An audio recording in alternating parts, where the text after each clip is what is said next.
ఉన్నాయి. హృదయ కమలమధ్య హృదయ కమల మధ్యే నిర్విశేషం నిరీహం హరిహర విధివేద్యం యోగి భృత్యాన్నగంధం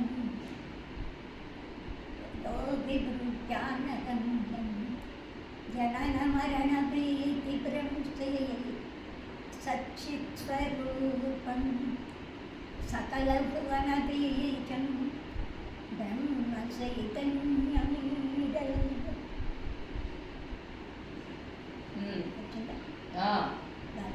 హృదయ కమలము అనే హృదయ మందిరంలో ఏ విశేషణాలు లేకుండగా, ఏ కోరికలు లేకుండగా బ్రహ్మ విష్ణు మహేశ్వరుల చేత ప్రార్థింపదగింది, తెలియదగింది